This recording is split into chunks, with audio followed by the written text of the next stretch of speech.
धूप निकल आई है आज। ना मैंने एक्सपेक्ट नहीं किया था। तो हाँ, मैं बता रहा था कि मतलब जो है इसमें इसे जलाने के लिए कौन उत्तरदायी था और इसे जलने में इतना लंबा समय क्यों लगा और बख्तियार खिलजी ने इसे क्यों जलाया। तो कहते हैं कि एक बार जो है ना, कहानी है यहाँ की विषय में कि एक बार बख्तियार खिलजी जो है काफ़ी बीमार पड़ गया था और बीमार पड़ गया तो क्या था कि मतलब जो है उस बीमारी के हालात में जो है बहुत सारे वैद्य और चिकित्सक जो है उसके इलाज के लिए आए, बहुत सारे डॉक्टर आए, लेकिन कोई जो है उसका उपचार ना कर सका। तो फिर जो है उसने नालंदा विश्वविद्यालय की भी कीर्ति सुना था, तो उसने सोचा कि यहाँ भी पैगाम भेजूं और यहाँ भी उसने पैगाम भेजा। और वहाँ उस समय जो यहाँ के आचार्य थे, क्योंकि यहाँ जो है कई प्रकार की शिक्षाएं दी जाती थी, दर्शन हो गया और आपका जो है बाकी खगोल विज्ञान हो गया और कई प्रकार की जो है विषयवार शिक्षा यहाँ पे दी जाती थी। कला शास्त्र की भी जो है शिक्षा, खगोल विज्ञान के लिए तो एक और अलग से ही यूनिट बनाया गया था, विशेष इसके ऊपर अध्ययन किया जाता था। तो कई प्रकार की शिक्षाएं यहाँ दी जाती थी और जब जो है उसका उपचार कराने के लिए जब जो है यहाँ पर से आचार्य को भेजा गया तो वो वहाँ गए और उसने एक जो है मतलब आगाह किया मतलब आचार्य को कि आप जो है हमें बिना किसी मेडिसिन का जो है उपचार करें, बिकॉज़ मेडिसिन को जो है आई डोंट लाइक। और हम अपने मतलब जो है मुस्लिम संप्रदाय के अनुसार जो है तो मैं मेडिसिन को ग्रहण नहीं कर सकता। तो आप एज़ अ मेडिसिन है ना, मुझे जो है आप उपचार करें।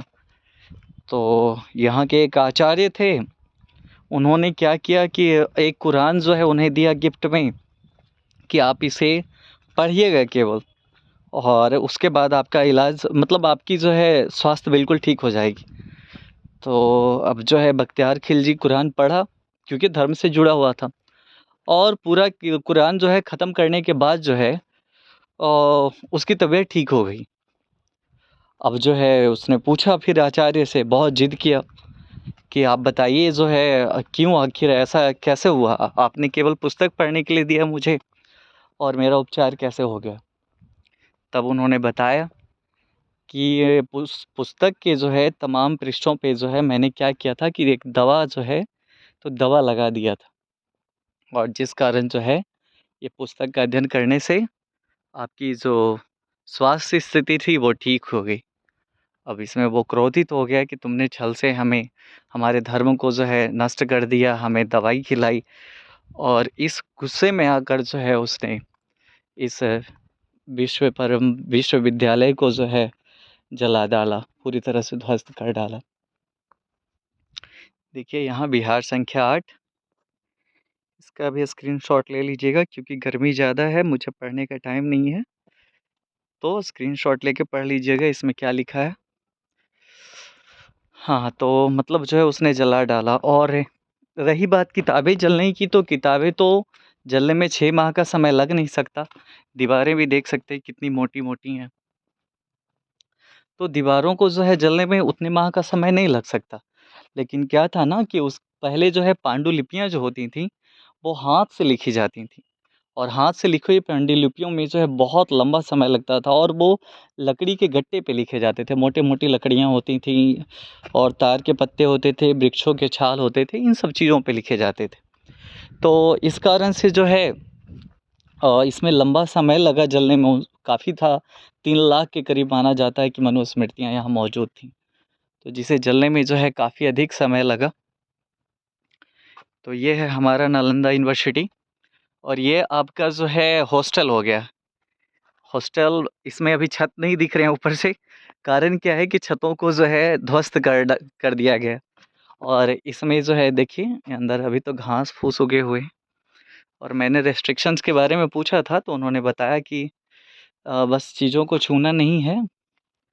दूर से देख सकते हैं, ये था पहले हॉस्टल। एक समय था कि इसमें प्रत्येक रूम में जो है 1 या 2 बच्चे रहते थे, और गेट जो है इसमें ओपन ही रहता था, लकड़ी का किवाड़ लगा रहता था। और स्कॉलरशिप से यहाँ एडमिशन होता था। सोच लीजिए कि मतलब एंट्रेंस देना पड़ता था और एंट्रेंस जो है देने पे यहाँ पे एडमिशन होता था बच्चों का। और एक रूम ये मतलब एक कमरा हुआ और एक कमरे में जो है 1 बच्चे या 2 बच्चों को जो है रहने की व्यवस्था होती थी। और यहाँ रहना, खाना और स्वास्थ्य, शिक्षा तीनों जो है मुफ़्त रहता था। स्वास्थ्य, खाना-पीना और शिक्षा तीनों यहाँ मुफ़्त होती थी। ये देखिए प्रति सब में पहले जो है ऊपर से छत था लेकिन चूँकि इसे ध्वस्त कर दिया गया तो टूट गया। देख सकते हैं ना ईंट जो है टूटे हुए ईंटों का अवशेष जो है आपको दिखाई दे सकता है। और क्लासरूम जो है बहुत दूर नहीं था। यहाँ से निकलना है और ये आपका क्लासरूम मतलब शिक्षक जो है यहाँ पे बताया कि चीन से भी जो है बहुत सारे लोग पढ़ने यहाँ आते थे, जापान से, फ़ारस से और इंडोनेशिया से, उधर जो है साउथ कोरिया कोरिया से भी आते थे और चाइना, जापान सभी देशों से यहाँ जो है बच्चे पढ़ने के लिए आते।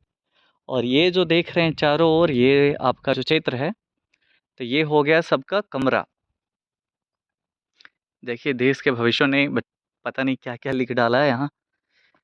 बाबू नाम रोशन करना है तो अच्छे कर्म करके कीजिए, क्यों किसी का नाम बदनाम करते हैं।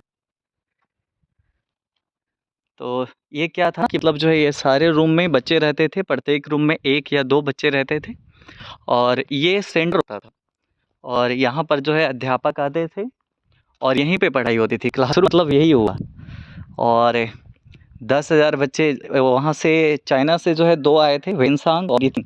इन दोनों ने भी ज़िक्र किया था कि करीब उस समय वो आए थे तो 1500-1600 शिक्षक उस समय मौजूद थे। ये सीढ़ियाँ हुईं। अभी तो मुझे कुछ भी दिख नहीं रहा है अंधेरे से मतलब धूप से और ये सीढ़ियों पे चढ़ के जो है अध्यापक ऊपर आते थे और ऊपर आने के बाद जो है यहाँ पर बैठ के ये आसन हो गया, यहाँ पर बैठ के वो पढ़ते थे और बच्चे जो है यहाँ नीचे प्रांगण में बैठ के पढ़ते थे। कितनी अद्भुत एकदम नेचुरल जो है सब कुछ था और कोई बच्चा बीमार पड़ गया तो उसके स्वास्थ्य का इंतज़ाम यहीं क्योंकि चिकित्सा शास्त्र की भी जो है यहाँ शिक्षा होती थी, तो उसका स्वास्थ्य एवं उपचार भी यहाँ हो जाया करता था। ये गड़े-गड़े पता नहीं क्या है इसमें? नहीं समझ में आ रहा है, पता नहीं।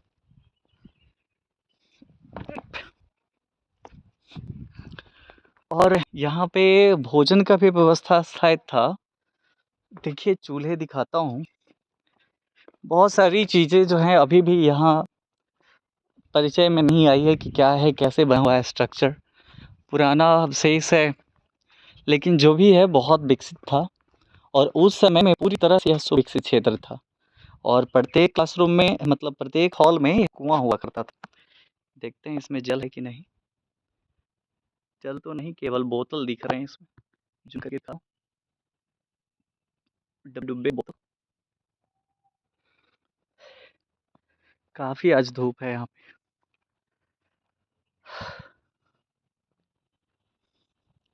तो ये था मतलब एक हॉल। देखिए बीच में पता नहीं आसन के लिए बनाए गए थे या क्या, गड्ढे-गड्ढे हैं बीच में, चौड़ी पट्टियाँ विकसित की गई हैं और बाकी जो है तेजस्वी लोगों ने नाम भी लिख डाला है। तो एक था वहाँ पे शिक्षक बैठते थे, नीचे वहाँ पढ़ाई होती थी, मतलब वहाँ से वो बताते थे, सब मौखिक ज्ञान होता था और देखिए सारे बच्चे आस-पास में ही रहते थे और जिस बच्चे को स्वास्थ्य खराब है, तो वो ऑनलाइन क्लास मतलब ये अंदर रूम से ही जो है वो अध्ययन कर सकता है क्योंकि यहाँ से ज़्यादा दूरी तो होती नहीं थी। तो यहीं से वो चीज़ों को जो है सुन सकते थे। कितनी अच्छी व्यवस्था सब कुछ थी और फ्री ऑफ कॉस्ट था। इसके लिए जो है सबसे पहले 200 गाँव, 100 गाँव, उसके बाद 200 गाँव, फिर 500 गाँव का चंदा जो है देना चालू किया गया था। इसके विषय में डॉक्टर राजेंद्र प्रसाद ने भी जो है ज़िक्र किया है। उनके द्वारा एक आर्टिकल लिखा गया था मतलब स्पीच डिलीवर किया गया था। तो उसी में लिखा गया है Nalanda the ancient city of learning, उसमें इस प्रकार ज़िक्र किया गया है। फिर तो 2-3 राज्यों से जो है अनुदान मिलने लगा और फिर अनुदान बढ़ते गया। दूसरे-दूसरे मुल्कों से भी फिर जो है अनुदान की रकम मिलने लगी और ये देखिए इस प्रकार से जो है निशान है, इंट्रिकेट ये हुआ। सब कुछ व्यवस्थित ढंग से था, काफ़ी अच्छा था। चलिए अब किसी छाँव में बैठते हैं, बहुत गर्मी लग रही है। ये मेन एंट्रेंस हुआ हॉल में प्रवेश करने का।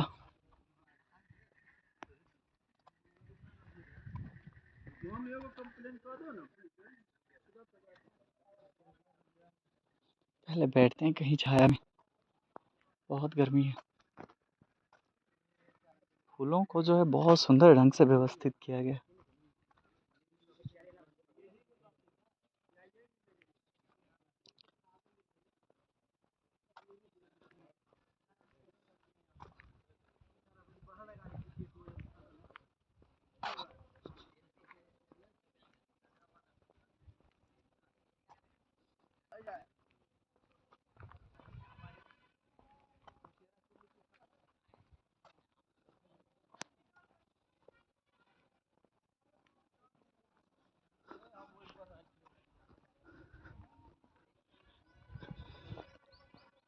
ये किस चीज़ का फूल है, बहुत सुंदर है।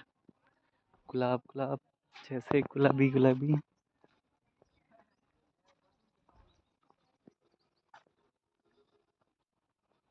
डेट पाम, लोकल नेम खजूर। अरे तेरी, बड़ा विचित्र खजूर का पेड़ है। 1 2 3 4 5 6 7 8, एक में ही 8 हैं। ये पहली बार ऐसा दुर्लभ पेड़ मैंने देखा है।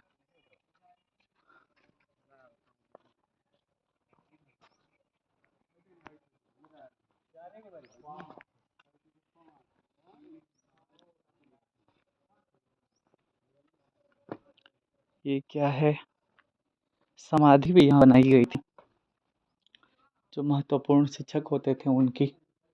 किंतु ये क्या पता नहीं चल रहा है, केवल ऐसे ही कुछ हैं टूटे फूटे अवशेष जैसे। स्मेल भी आ रही है अंदर से।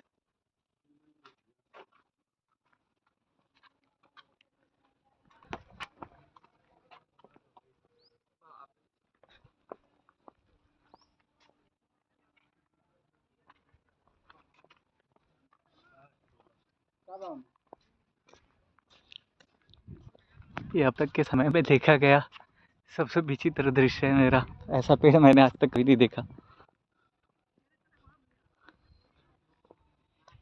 अब सोच रहा हूँ थोड़ी सी आराम कर लूँ, उसके बाद आगे की चीज़ों को एक्सप्लोर करूँगा।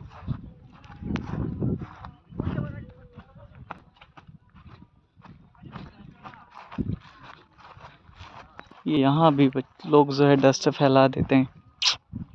कम से कम धरोहरों पे जो है ऐसी चीज़ें नहीं करनी चाहिए।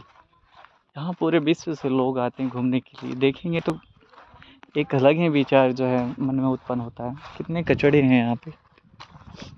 कभी भी इन सब क्षेत्रों को दूषित नहीं करना चाहिए।